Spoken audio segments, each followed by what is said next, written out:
Hello people. Day 2 of competition என்ன நடந்துச்சுன்றத பற்றி இந்த வீடியோவில் பேசிடுறேன். ஸோ நாங்கள் காலைல எழுந்த உடனே ஒரு ஹோட்டல் போய் போட்டு சாப்பிட்டோம். சாப்பிட்டுட்டு நாங்கள் போகிற வழியிலேயே ஃப்ரெண்டு வந்து பரம்பரையாக கட்டின ஒரு கோயில் இருக்குது, அங்கே போய் பார்க்கலாம்னு சொன்னோம். ஸோ அங்கே போய் ஒரு கும்பிட போட்டோம். போட்டு வென்யூ போயிட்டோம்.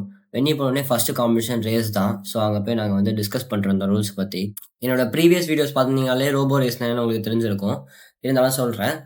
குடுக்குற டைம்ல மேனுவலி கண்ட்ரோல் கார யார் வந்து ஃபாஸ்டஸ்ட்டான டைம்ல கம்ப்ளீட் பண்றாங்களோ அவங்க தான் வின்னரு. பட் வந்து அவுட்டர் பவுண்டரிஸ்ல எதுவுமே படாம ஓட்டணும். அட் த சேம் டைம் சில கன்ஸ்ட்ரெயின்ஸ்லாம் ஃபாலோ பண்ணி ஓட்டுற மாதிரி இருக்கும். இன்கேஸ் அது ஏதாவது பண்ணலன்னா டைம் பெனால்ட்டி ஆட் பண்ணுவாங்க. மோஸ்ட் ஆஃப் டைம்ஸ் வந்து 2 ரவுண்ட்ஸ் இருக்கும். எய்தர் சேம் ட்ராக்ல பெஸ்ட் ஆஃப் 2 எடுப்பாங்க. இல்லைனா டிஃப்ரெண்ட் டிஃப்ரெண்ட் டெரைன்ஸ்ல வந்து ரவுண்ட் 1ல ஷார்ட் லிஸ்ட் பண்ணிட்டு ரவுண்ட் 2க்கு வந்து சில பார்ட்டிசிபென்ட்ஸ் அனுப்புவாங்க. பட் இங்க வந்து சிங்கிள் ரவுண்ட் தான், யார் பெஸ்டா பண்றீங்களோ அவங்க வின்னர் மாதிரி சொல்லிட்டாங்க.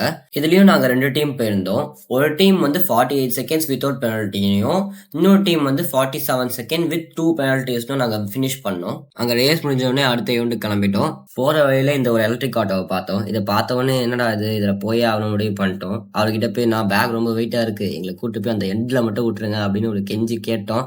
அவனும் வாப்பா உங்களுக்கு இல்லாதான்னு சொல்லிட்டு கூட்டு போயிட்டாரு.